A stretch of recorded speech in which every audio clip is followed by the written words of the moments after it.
ሰላም ጤና ይስጥልን ውድና የተከበራችሁ ኢትዮጵያውያን በያላችሁበት ሰላማችሁ ይብዛ።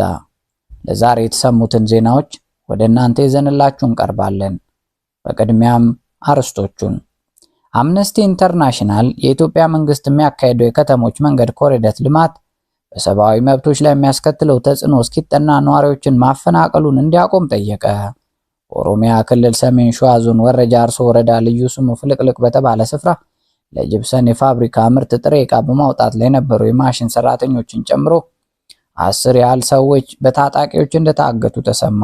የህወሓት ሊቀመንበር ዶክተር ደብረጽዮን ገብረ ሚካኤል የአፍሪካ ህብረት የፕሪቶሪያው ግጭት ማቆም ስምምነት ተከታታይ ከፍተኛ ቡድን በፍጥነት በፕሪቶሪያው ግጭት ማቆም ስምምነት አፈጻጸም ላይ እንዲወያይ ጠየቁ። ዶክተር አብይ አህመድ አነጋጋሪ የሆነውን ሹመት ሰጥተዋል። እስከ ፍጻሜው ከኛ ጋር እንድትሆኑ ከወዲሁ እንጋብዛለን። ይህ ኢትዮ ኒውስ ላይ ነው። አነጋጋሪው የጠቅላይ ሚኒስትሩ ሹመት።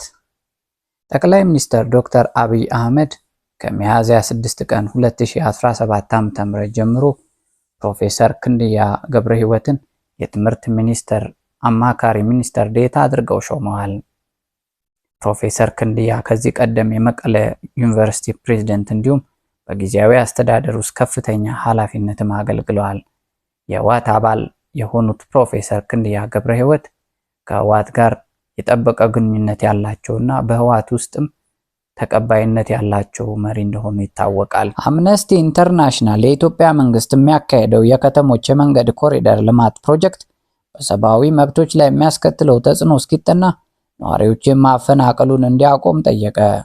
አምነስቲ ኢንተርናሽናል መንግስት ታይቶ በማይታወቅ ደረጃ በከተማ ኮሪደር ልማት ፕሮጀክቶቹ ነዋሪዎችን እያፈናቀለ ይገኛል ሲል ገልጿል።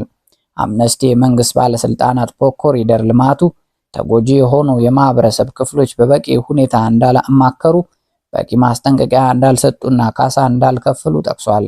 ዓለም አቀፍ አጋሮች ዜጎችን በግዳጅ ከመኖሪያ አካባቢያቸው ማፈናቀላቸውን እንዲያቆሙ በፍጥነት ማግባባት እንዳለባቸው አምነስቲ አሳስበዋል።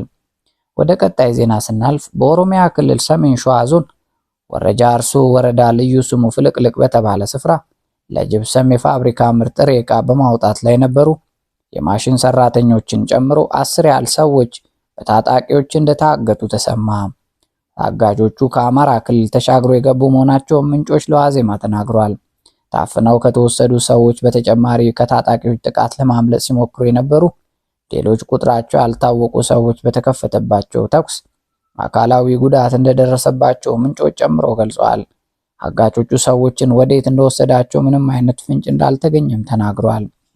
ወደ ቀጣይ ዜና ስናልፍ የህወሓት ሊቀመንበር ዶክተር ደብረጽዮን ገብረ ሚካኤል የአፍሪካ ህብረት የፕሪቶሪያው ግጭት የማቆም ስምምነት ተከታታይ ግጭት ቡድን በፍጥነት በፕሪቶሪያው ግጭት ማቆም ስምምነት አፈጻጸም ላይ እንዲወያይ መጠየቃቸውን የትግራይ ቴሌቪዥን ዘገበ።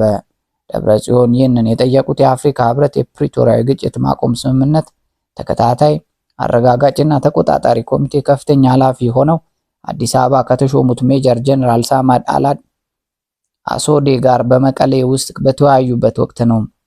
ህወሓትና መንግስት በግጭት ማቆም ስምምነቱ መሰረት እስካሁን የፖለቲካ ውይይት እንዳልጀመሩና የፓርቲው ህጋዊ እውቅና እንዳልተመለሰበት ዶክተር ደብረጽዮን መግለጣቸውን ዘገባው ጠቅሷል።